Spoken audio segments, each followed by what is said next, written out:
નમસ્કાર મિત્રો, સ્વાગત છે ફરી એકવાર આપણી યુટ્યુબ ચેનલ નકુમરીશની અંદર। આજના વિડીયોની અંદર વાત કરીએ 2 ફેબ્રુઆરીના રોજ છે મિત્રો ગુજરાત સરકારનું બજેટ છે રજૂ કરવામાં આવ્યું હતું કનુભાઈ દેસાઈ દ્વારા। તેની અંદર મિત્રો ખેડૂતો માટે આ બજેટની અંદર છે કઈ કઈ બાબતો છે એની જોગવાઈ હાથ ધરવામાં આવી છે।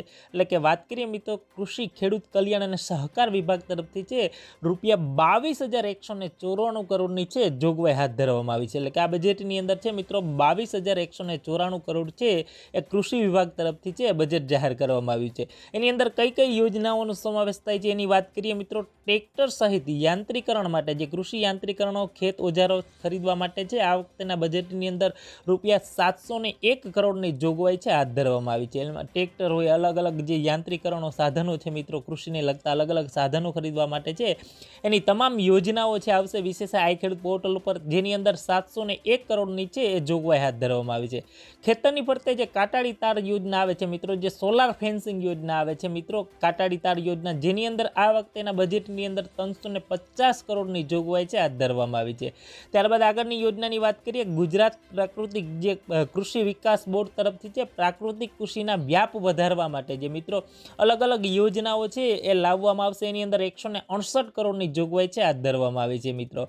ત્યારબાદ વાત કરીએ પ્રાકૃતિક ખેતી કરતા ખેડૂતોને દેશી ગાય નિભાવવા માટે વાત કરીએ 199 કરોડની જોગવાઈ છે આ બજેટની અંદર હાથ ધરવામાં આવી છે। ત્યારબાદ સરસ મજાની એક નવી યોજના આવી છે મુખ્યમંત્રી ગૌ માતા પોષણ યોજના, જેની અંદર છે મિત્રો 425 કરોડની જોગવાઈ છે હાથ ધરવામાં આવી છે। ત્યારબાદ આગળની યોજના છે ખાતેદાર ખેડૂતનું આકસ્મિક મૃત્યુના કિસ્સાની અંદર છે વીમા રક્ષણ આપવાની યોજના છે, જેની અંદર 81 કરોડની જોગવાઈ છે હાથ ધરવામાં આવી છે। ત્યારબાદ વાત કરીએ કૃષિ ક્ષેત્રે અઘતન ડ્રોન ટેકનોલોજી મિત્રો પ્રોત્સાહન મેળવવા બાબતે પણ યોજનાઓ છે સરકાર તરફથી આપવામાં આવી છે। જે દાણાદાર યુરિયાના વિકાસ સ્વરૂપે જમીનનું સ્વાસ્થ્ય છે જળવાઈ રહે તે હેતુથી નેનો યુરિયાનો વપરાશ માટે છે 56 કરોડની જોગવાઈ હાથ ધરવામાં આવી છે। ત્યારબાદ આગળ વાત કરીએ મિત્રો સંકલિત બાગાયતી વિકાસ કાર્યક્રમો અને બાગાયતી પાકોના વાવેતરની અંદર વિવિધ ખેત કાર્ય તેમજ પાક સંગ્રહક માટે ₹194 કરોડની જોગવાઈ છે હાથ ધરવામાં આવી છે। ત્યારબાદ વાત કરીએ મોરબી અને કચ્છ ખાતે છે મિત્રો નવીન કૃષિ મહાવિદ્યાલયો અને ખેડાબ્રહ્મ ખાતે કૃષિ એન્જિનિયરિંગ કોલેજ છે જે મહાવિદ્યાલયો છે ચાલુ કરવામાં આવશે। 930 કરોડનું બજેટ છે એની અંદર રજૂ કરવામાં આવ્યું છે મિત્રો। ફરતા પશુ દવાખાના તથા કરુણ એનિમલ એમ્બ્યુલન્સની સેવાઓ માટે 110 કરોડ વાપરવામાં આવશે મિત્રો, એની જોગવાઈ હાથ ધરવામાં આવી છે। દરિયાઈ આંતરદેશીય જે કહેવાય ને કે સંકલિત બાગાયતી વિકાસ કાર્યક્રમ હેઠળ છે બાગાયતી પાકોના વાવેતરમાં વિવિધ ખેત કાર્ય તેમજ પાક સંગ્રહક માટે ₹194 કરોડની જોગવાઈ છે હાથ ધરવામાં આવી છે।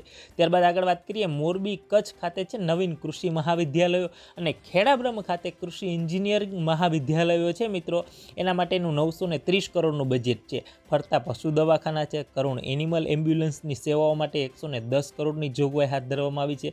દરિયાઈ આંતરદેશીય અને જે કહેવાય ને ભાંભરના પાણીમાં મત્સ્ય ઉદ્યોગના વિકાસ માટે 134 કરોડની જોગવાઈ હાથ ધરવામાં આવી છે। ખેડૂતોને બેંક મારફતે આપતી જે ટૂંકી મુદતની જે કેસીસી દ્વારા આપવામાં આવતી પાક ધિરાણ યોજના છે મિત્રો, એ રકમ ઉપર 4% લેખે વ્યાજ રાહત આપવામાં આવી છે મિત્રો। કેસીસી મારફતે જે ખેડૂતો છે એ પાક ધિરાણની લોન લેતા હતા એમાં 4% લેખે વ્યાજ રાહત આપવામાં આવી છે અને એમાં 1140 કરોડની જોગવાઈ છે હાથ ધરવામાં આવી છે। રાજ્યના મત્સ્ય બંદરો માટે વિશેષ મિત્રો 627 કરોડની જોગવાઈ છે હાથ ધરવામાં આવી છે। તમામ બજેટની અંદર બીજી પણ યોજનાઓ છે આવી છે, તો તમામ વિડીયો છે મળતા રહીએ તો ખાસ ચેનલની અંદર નવા આવેલા હો તો ચેનલને સબસ્ક્રાઇબ કરવાનું ભૂલતા નહીં। તમામ પ્રકારની યોજનાની માહિતી છે ચેનલના માધ્યમથી આપને મળતી રહેશે।